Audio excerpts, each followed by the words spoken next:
Hello students, बेटा हम अभी तक पढ़ चुके हैं कि क्वाड्रेटिक इक्वेशंस क्या होती हैं। उसके बाद हमने पढ़ा था सीक्वेंस और सीरीज के बारे में, जहां पर हमने अरिथमेटिक प्रोग्रेशन को स्टडी किया, ज्योमेट्रिक प्रोग्रेशन यानी कि जीपी को स्टडी किया, हार्मोनिक प्रोग्रेशन यानी कि एचपी को स्टडी किया। और अब हम पढ़ने जा रहे हैं हमारा नेक्स्ट मैथमेटिकल टूल, और देखते हैं वो क्या है, बाइनोमियल थ्योरम। ओके, अब बाइनोमियल थ्योरम की बात आई है तो मैं आपको बताना चाहूंगा कि इसका फिजिक्स में बहुत सारा यूज है, डेरिवेशन में भी, न्यूमेरिकल्स में भी इसका हम काफी यूज करेंगे। इसके अलावा हम जहां तक फिजिक्स पढ़ेंगे, चाहे सिर्फ 11th-12th की बात नहीं हुई, हायर स्टडीज में जाओगे तो भी हम बाइनोमियल थ्योरम का अनेक जगह यूज करेंगे। ओके, तो देखिए बाइनोमियल थ्योरम क्या होती है, इसको किस तरह से एक्सप्रेस करते हैं। तो यहाँ पर हमने एक बाइनोमियल थ्योरम ली है, वो क्या है, 1 + x की पावर n। ठीक है, अब इसको एक्सपेंड करना है अपने को बाइनोमियल थ्योरम से, वो क्या है, 1 + n × x, यानी कि जो n था इस n को हमने x ले गए, यहाँ पर जो भी पावर होगी उसको x के साथ मल्टीप्लाई कर देंगे, तो क्या होगा, n × x आ गया प्लस में। नेक्स्ट हम क्या करेंगे, n को एज इट इज लेंगे और इस n में से एक घटाकर उसको n के साथ मल्टीप्लाई कर देंगे, यानी कि n × n - 1 x² 2 फैक्टोरियल। ये जो साइन आपको दिख रहा है ना 2 के साथ, ये फैक्टोरियल का साइन है। ठीक है, इसके बाद हम बात करेंगे कि फैक्टोरियल होता क्या है। फिर आगे बढ़ते हैं प्लस, फिर क्या करेंगे बेटा, यहां तक कि ये वाली टर्म बिल्कुल एज इट इज, यानी कि n × n - 1, और फिर क्या करेंगे, इस n - 1 में से एक और घटा देंगे और उस पूरे के साथ मल्टीप्लाई कर देंगे, तो क्या आ जाएगा, n × n - 1 × n - 2 इंटू में इधर x की पावर 2 थी तो इधर x की पावर 3, इधर 2 फैक्टोरियल था तो इधर 3 फैक्टोरियल। ठीक है, फिर अगर अपने को नेक्स्ट टर्म लिखनी हो तो कैसे लिखेंगे, यहां तक की टर्म बिल्कुल एज इट इज, यानी कि n × n - 1 × n - 2, इसमें कोई चेंज नहीं करना है। उसके बाद क्या करेंगे, जो लास्ट टर्म थी n - 2, इसमें से हम एक और घटा देंगे, यानी कि नेक्स्ट टर्म क्या आ जाएगी, इधर अगर लिखें तो n × n - 1 × n - 3, sorry n - 2 × n - 3 into में x की पावर 3 था तो वहां पर क्या होगा, x की पावर 4, और नीचे क्या 3 फैक्टोरियल, तो वहां पर क्या हो जाएगा बेटा, 4 फैक्टोरियल। ठीक है, तो इस तरह से और टर्म्स हम आगे लिखते जाएंगे। ठीक है, हम इनफाइनाइट टर्म्स तक ऐसा लिख सकते हैं। फिर बात आती है कि बेटा इस फैक्टोरियल का मतलब क्या है। तो देखो ये जो साइन है फैक्टोरियल, 2 फैक्टोरियल, इसको हमने इधर लिखा भी है 2 फैक्टोरियल, यानी कि 2 फैक्टोरियल, 2 इंटू ये जो साइन है ना, ये किसका है, फैक्टोरियल का, इसलिए हमने लिखा है 2 फैक्टोरियल। और 2 फैक्टोरियल का मतलब क्या है, जो भी टर्म आई है उसको हम उसे छोटी टर्म से मल्टीप्लाई करते चलेंगे। 2 है, 2 से छोटी टर्म क्या होगी, 1, तो 2 × 1 है ना, लास्ट में क्या आना चाहिए, 1 आना चाहिए। जब भी हम फैक्टोरियल को एक्सपेंड करेंगे, खोलेंगे, तो लास्ट में 1 आना चाहिए, ये बात आपको याद रखनी है। तो 2 × 1 किसके इक्वल होगा, 2 के इक्वल। ओके, अगर इसी तरह से अपने को 3 फैक्टोरियल को एक्सप्रेस करना हो तो 3 फैक्टोरियल किसके इक्वल हो जाएगा, 3 × 2 × 1। ठीक है, मल्टीप्लाई करो, आंसर क्या आ जाएगा, 3 × 2 यानी कि 6। इसी प्रकार अगर 4 फैक्टोरियल को एक्सप्रेस करना हो तो क्या करेंगे भाई, 4 × 3 × 2 × 1, यानी कि 4 के 12, 12 दूनी 24। इसी प्रकार अगर आपको 10 फैक्टोरियल को एक्सपेंड करना हो ना तो क्या करेंगे भाई, डिसेंडिंग ऑर्डर में उसको क्या करते रहेंगे, मल्टीप्लाई करते चलेंगे, यानी कि 10 × 9 × 8 × 7 × 6 × 5 × 4 × 3 × 2 × 1, वटएवर जो भी आंसर होगा वो उस फैक्टोरियल का आंसर होगा। ठीक है, ओके, ये तो थी बात किसकी, फैक्टोरियल की।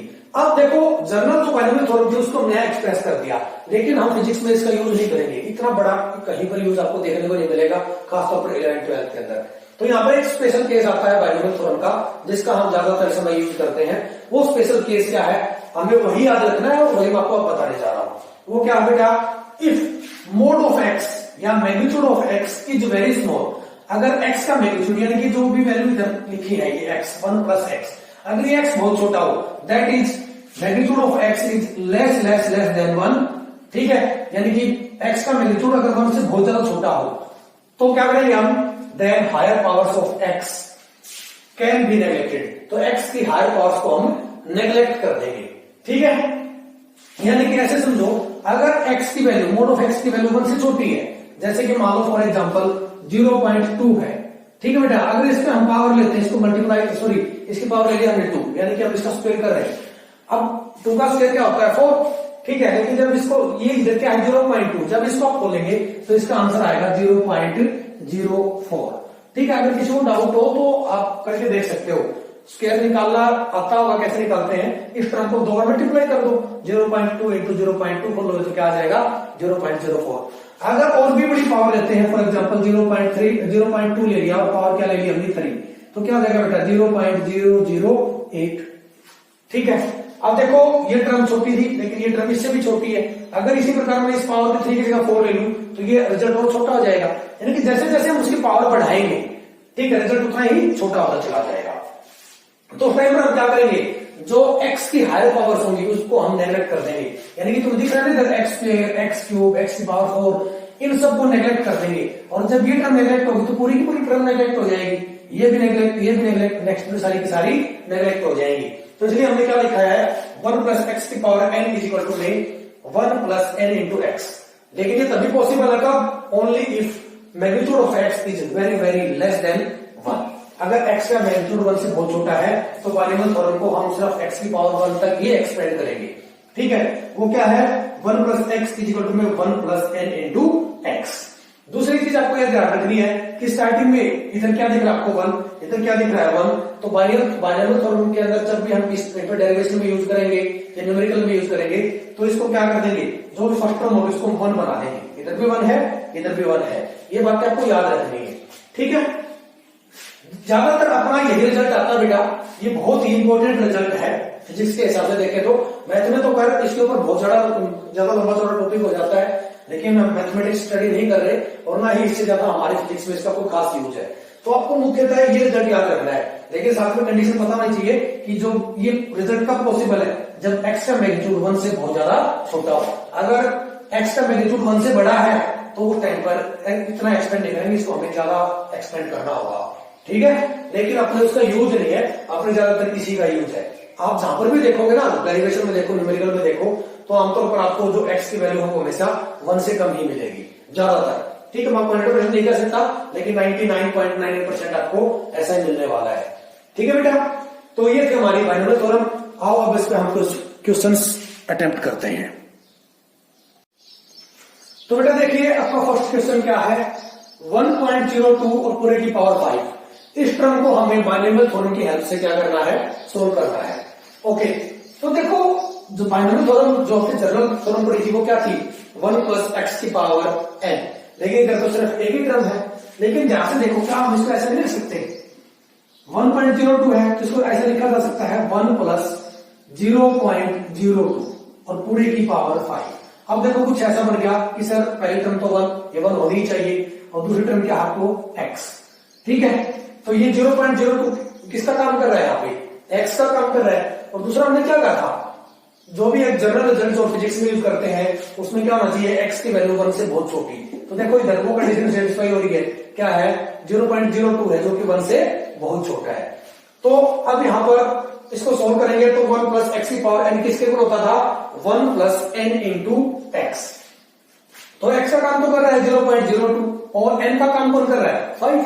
तो सिंपली सोल्व कर दो इसको, सिंपली जब सोल्व करेंगे तो क्या आ जाएगा 1 plus n into x, n की वैल्यू कितनी है 5 इंटू एक्स, एक्स की वैल्यू कितनी है 0.02, तो क्या आ जाएगा 0.02।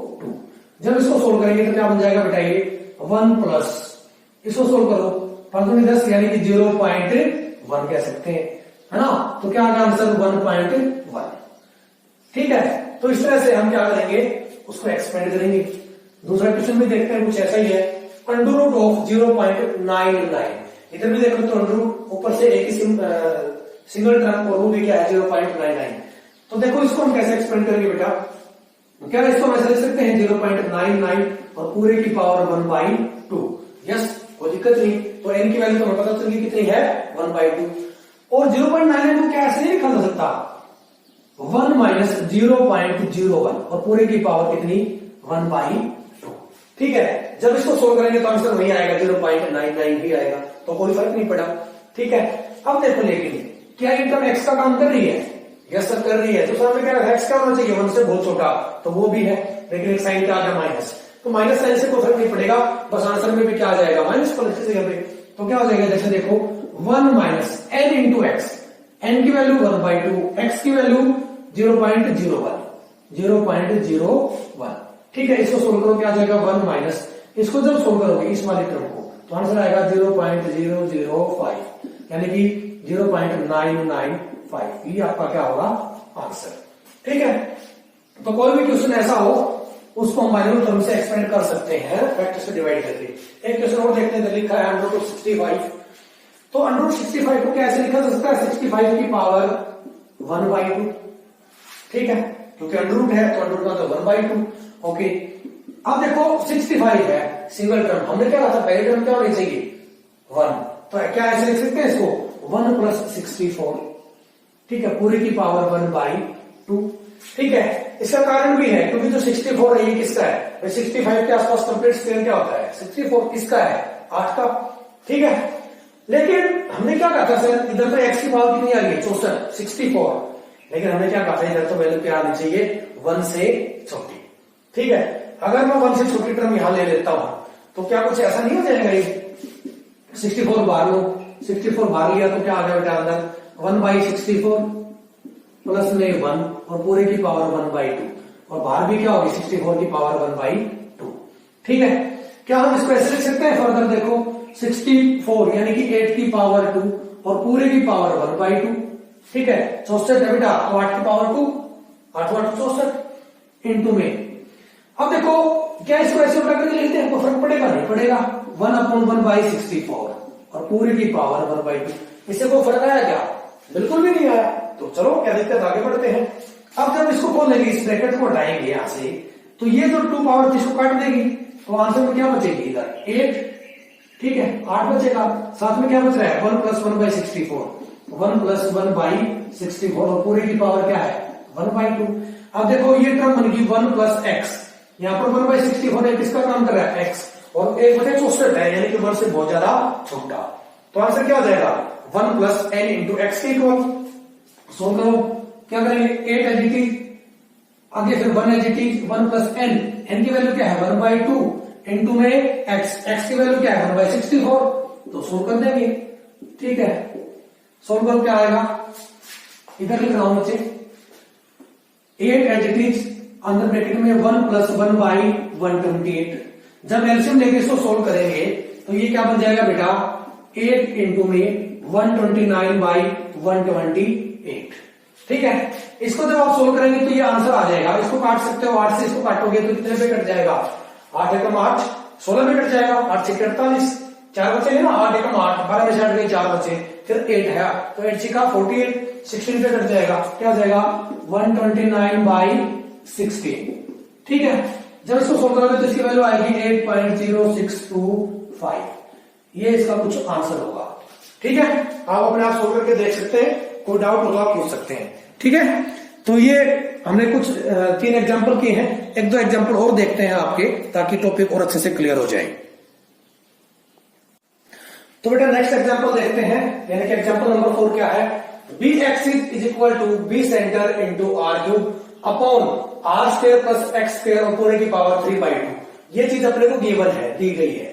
ठीक है, फाइंड, क्या फाइंड करना है bx = b centre, bx = b centre निकालना है कब, if x is less than r, x r से बहुत ज्यादा छोटा हो तब। ठीक है, तो देखिए इसको सोल्व कैसे करेंगे। ठीक है, सॉल्यूशन देखो इसका क्या है, हमने कहा bx = b सेंटर, यानी कि इस b सेंटर उठा के राइट से लेफ्ट में ले आओ, इधर ऊपर मल्टीप्लाई में तो इधर डिवाइड में आएगा, तो क्या बन जाएगा इधर से बेटा bx / b सेंटर। ठीक है, किसके इक्वल आया है r³ अपॉन r² प्लस में x² और पूरे की पावर, ठीक है 3/2। समझे? अब अपने को bx / b सेंटर निकालना है, इसको हमें किस तरह से एक्सपेंड करना है बाइनोमियल थ्योरम की हेल्प से। तो आगे बढ़ो, क्या हो जाएगा फिर bx / b सेंटर = में। अब नीचे देखो जरा, अपने को क्या चाहिए, अब देखो x r से बहुत छोटा है, लेकिन अगर हम निकाल लेते हैं r/x तो ये टर्म तो क्या हो जाएगी 1 से बड़ी। हमें तो चाहिए क्या x/r चाहिए होगा, ताकि जो x वाली टर्म वो क्या हो जाए 1 से छोटी। ठीक है, तो छोटी टर्म को जब बड़ी से डिवाइड करोगे तो ही आंसर 1 से कम आएगा, अदरवाइज तो बड़ा आएगा। तो इधर भी यही करेंगे हम, नीचे वाली टर्म से क्या करो r² को बाहर निकालो, तो ऊपर वाली term as it is r³ as it is, नीचे से r² को कॉमन निकाल लेंगे बेटा। तो आर स्क्वायर कॉमन निकाले तो इस आर स्क्वायर की जगह क्या बच गया 1 प्लस इधर था एक्स स्क्वायर, तो क्या लिखेंगे x square by r square और पूरे की पावर 3/2। ठीक है, कोई दिक्कत? ठीक है, और सोल्व करते हैं इसको आगे। फिर क्या हो गया b x is upon b centre, किसके को लाना बेटा ऊपर r cube as it is. इधर देखो r square into 1 plus x square by r square और पूरे की पावर क्या थी 3/2, तो क्या इसको ऐसे लिख दूं आर स्क्वायर और पूरे इसकी पावर 3/2 अंदर मल्टीप्लाई में 1 plus x square by r square और पावर कितनी बेटा फिर से 3/2। जब इसको सोल्व करेंगे, जब इस ब्रैकेट को हटाएंगे यहां से, तो देखो इसको से ये 2 कट जाएगा। ठीक है, क्या आ गया r cube upon r cube into 1 plus x square by r square और पूरे की पावर 3/2। ठीक है, आर क्यूब से आर क्यूब कट गया बेटा, आंसर क्या है इधर से 1 upon 1 plus x square by r square और पूरे की पावर 3/2। इधर देखो ये 1 plus x square by r square 3/2 पूरे की पावर 3/2 ये किधर है डिनोमिनेटर में, इसको ऊपर ले आओ, ऊपर ले आएंगे तो पावर किसमें आ जाएगी माइनस में, यानी कि क्या बन जाएगा 1 plus x square by r square और पूरे की पावर -3/2।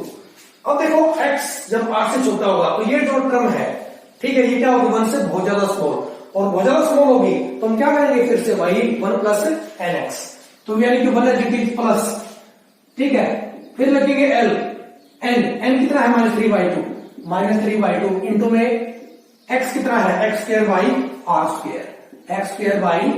स्क्वायर, ये माइनस इस प्लस को क्या कर देगा माइनस कर देगा, तो क्या हो जाएगा बेटा आंसर क्या आ जाएगा आपका, मैंने बेटा लिख दिया है, यानी कि सिंपली लिख रहा हूं उधर 1 -3/2 इंटू में x square by r square, ये क्या होगा आपका आंसर। ठीक है, तो ये जो न्यूमेरिकल था या क्वेश्चन था हमारा, ये फिजिक्स के बेस पे था। ठीक है, एक दो एग्जांपल और करते हैं। तो नेक्स्ट क्वेश्चन क्या बेटा, G H is equal to में G E R E square upon R E plus H और पूरे का होल स्क्वेयर, ये अपने गिवन है। ठीक है, find ji H by G S if H is very very very less then R E. ठीक है, तो ये जो क्वेश्चन है बिल्कुल डिट्टो सेम टू सेम आपके जो फोर्थ क्वेश्चन हमने अभी किया था इससे जस्ट पहले, बिल्कुल सेम टू सेम उसके जैसा ही है। ठीक है, सेम लाइन पे चलेगा, जी को इधर ले आओ, इधर से तुम क्या करो, जब एच आर ई से छोटा है तो वैसी बात है, इधर से आपको क्या करना पड़ेगा आर ई को कॉमन लेना पड़ेगा। ठीक है, और बिल्कुल सेम पैटर्न पे हम इसको क्या करेंगे सोल्व करेंगे। तो इसको मैं सोल्व करके नहीं दिखा रहा हूं, आप अपने आप खुद सोल्व कीजिए। अगर कोई डाउट हो तो आप मेरे फोन पे मैसेज या व्हाट्सएप वगैरह करके पूछ सकते हो, आप कॉल करके पूछ सकते हो। ठीक है, नेक्स्ट क्वेश्चन देखते हैं फिर क्या है, the mass of a body moving with A velocity v is given by. अगर कहता है कोई भी ऑब्जेक्ट अगर किसी वेलोसिटी v से मूव कर रहा है तो उस टाइम पर उसका मास किसके इक्वल होगा m0 upon under root of 1 minus v square by c square. ये एक रिलेशन होती है बेटा, ये आप फर्दर स्टडीज में पढ़ेंगे आगे जब हम पढ़ेंगे। ठीक है, वेयर m0 क्या है rest mass of body, rest mass का मतलब जो ऑब्जेक्ट रेस्ट में है तो उसका मास कितना है उस टाइम पर। ठीक है, जिसकी वैल्यू कितनी गिवन है आपको 10 kg। सी क्या आती है स्पीड ऑफ लाइट, ये आप 6th क्लास से पढ़ते आए हैं, कितनी होती है 3 × 10⁸ मीटर पर second in vacuum. Okay, find the value of m, यानी कि ये वैल्यू निकालनी है अपने को at v equal to 3 × 10⁷ metre पर सेकेंड। जब ऑब्जेक्ट की स्पीड लगभग कितनी हो तो उस टाइम पर बताइए ऑब्जेक्ट का मास कितना होगा। ठीक है, तो इस क्वेश्चन को सोल्व करता हूं, इसकी स्टेटमेंट को एक बार छाप लो ताकि मैं करके आगे बढ़ूं। ठीक है, छाप ली, चलिए देखते हैं तो इसको हम सोल्व करते हैं।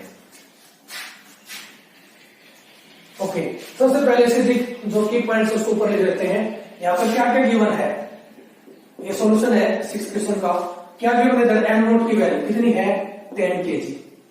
सी ये आपको पता है, वैसे फिर गिवन भी इधर कितना है 3 × 10⁸ मीटर पर सेकेंड। तीसरी चीज क्या गिवन है v, यानी ये ऑब्जेक्ट की वेलोसिटी वो कितनी है 3 × 10⁷ मीटर पर सेकेंड। निकालना क्या है बेटा, आपको m निकालना है, और ये फॉर्मूला बताया गया है क्या है m इज इक्वल टू में m0 under root of 1 minus v square by c square. ठीक है, इसकी हेल्प से अपने को क्या करना है, इतनी स्पीड पर ऑब्जेक्ट का मास निकालना है। तो ये जो मास है ना बेटा, ये तो ऑब्जेक्ट का मास उस टाइम पर जब ऑब्जेक्ट रेस्ट में है, और ये मास था जब ऑब्जेक्ट लाइट की कंपेरेबल स्पीड से मूव कर रहा है। और ये आप आगे पढ़ेंगे कि जब कोई भी ऑब्जेक्ट लाइट स्पीड के कंपेरेबल स्पीड से, यानी कि लाइट स्पीड के आसपास किसी स्पीड से मूव कर रहा होगा, तो उसका मास इंक्रीज हो जाएगा। तो इंक्रीज होने के बाद उसका मास होगा कितना, वो वैल्यू क्या देगा अपने को, m। तो ये m की वैल्यू अपने को फाइंड आउट करनी है। m नॉट तो कितना है 10 kg, तो m की वैल्यू 10 से कुछ ना कुछ ज्यादा ही आएगी। देखिए कितना होगा। अब इस फॉर्मूले में हम क्या करेंगे, m नॉट की वैल्यू पुट करेंगे, c की वैल्यू पुट कर देंगे v की। तो left side as it is, यानी कि हम m नॉट कितना है 10, तो ऊपर कर दिया हमने 10, नीचे under root of 1 minus v square, v की वैल्यू कितनी है 3 × 10 की पावर 7 और स्क्वायर है तो दो बार मल्टीप्लाई कर दें, 3 × 10 की पावर 7 × 3 × 10 की पावर 7। ठीक है, स्क्वायर है तो दो बार लिख सकते हैं। नीचे c का स्क्वायर, और c की वैल्यू कितनी है ये, इसको भी दो बार लिखेंगे क्योंकि स्क्वायर है, 3 × 10 की पावर 8 में 3 × 10 की पावर 8। ठीक है भाई, 3 से 3 कट गया, इस 3 से ये 3 गया। आगे सोल्व करो, क्या हो जाएगा, ऊपर 10 एज इट इज, नीचे अंडर रूट ऑफ, ठीक है 1 एज इट इज माइनस, ऊपर देखो 10 की पावर 7, 10 की पावर 7, बेस सेम है, बेस सेम है तो पावर ऐड हो जाएंगी, तो क्या बचेगा 10 की पावर 14 अपॉन, ठीक है। नीचे भी देखो 10 की पावर 8 और 10 की पावर 8 ये बचे हैं, इधर भी बेस सेम है तो पावर ऐड हो जाएंगी, तो 8 + 8 कितना हो जाएगा 16, तो क्या आ गया 10 की पावर 16। ठीक है, अब ऊपर 10 की पावर 14, नीचे 10 की पावर 16, तो नीचे वाले 10 की पावर 16 को ऊपर ले जाओ, किसकी है ये 16 प्लस का, ऊपर जाके किसका हो जाएगा माइनस का, तो क्या बन जाएगा बेटा 10 ऊपर as it is under root of 1 minus, क्या इसको हमने लिख दिया 10 की पावर 14 इंटू 10 की पावर माइनस 16। ठीक है, कोई दिक्कत। अब यहां पर भी देखो तुम बेस सेम है तो पावर जुड़ जाएंगी, फिर से क्या हो जाएगा बेटा 10 upon under root of 1 minus 10 की पावर 14 इंटू 10 की पावर माइनस 16, यानी कि 10 की पावर -2। ठीक है, और 10 की पावर -2 को हम कैसे लिख सकते हैं, अगर आपने 9th 10th में लिखना सीखा है तो, नहीं तो आपको पूछ लेना, आपको बताएंगे कि इसको कैसे लिखेंगे, अंडर रूट ऑफ 1 माइनस 0.01। ठीक है, अगर 9th 10th में नहीं सीखा है इसको लिखना तो कोई बात नहीं, आप कभी भी पूछ सकते हैं, वैसे बता दूंगा 1 माइनस 0.01। ठीक है, अब क्या करें भाई, अब इस टर्म को ऊपर ले जाओ, क्या इसको ऐसे लिख सकता हूं 10 अपॉन अंडर रूट को जगह से दूं 1 माइनस 0.01 इंटू में पावर 1/2। नीचे पावर किसकी है प्लस की, ऊपर जाएगी तो किसकी हो जाएगी माइनस की। ठीक है, एक बार इसको यहां पर छापो ताकि मैं आगे इसको ऊपर सोल्व कर सकूं। ठीक है, पॉज करके छापो फटाफट, छाप लिया, अरे आगे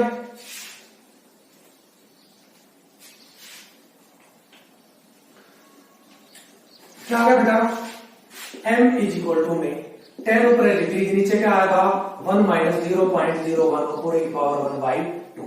अब ये पावर नीचे प्लस की ऊपर जाएगी माइनस की हो जाएगी, तो 10 इंटू में ऐसा लिख सकते हैं 1 माइनस 0.01 इंटू में पावर -1/2। ठीक है, वो डाउट। अब देखो ये 10 है, ये तो इससे बाहर है, बाइनरी थ्योरम इस वेक्टर पे लगेगी, इस पे लगेगी, तो 1 माइनस 0.01 तो 1 माइनस x कह सकते हो।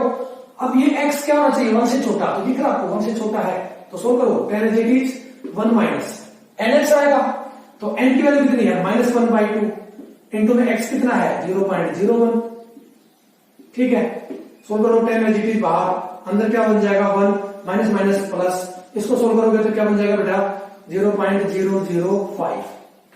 ठीक है, कोड आउट। ठीक है, अब देखो इसको क्या मैं इसका लिख दूं 10 इंटू में 1.005, समझे। अब इस 10 को अंदर में मल्टीप्लाई कर रहा हूं, तो जब अंदर 10 को मल्टीप्लाई करूंगा तो ये टर्म आ जाएगी बेटा 10.05 kg, है ना। भले ही थोड़ा सा मास चेंज हुआ, भले ही स्मॉल अमाउंट से इंक्रीज हुआ है, लेकिन ऑब्जेक्ट का मास कुछ ना कुछ इंक्रीज हुआ है, तो ये क्या आ गया उस m की वैल्यू आ गई, इसको हमने बायनोमियल थ्योरम के हेल्प से क्या कर दिया सोल्व कर दिया। ठीक है, तो इस तरह से जो भी क्वेश्चंस आए बायनोमियल थ्योरम की हेल्प से आप उनको सोल्व कर सकते हैं। हमने लगभग 5-6 एग्जांपल यहाँ पर लिए हैं, अगर अभी कोई डाउट रहता है तो आप पूछ सकते हैं। आज के लिए इतना ही, थैंक यू वेरी मच।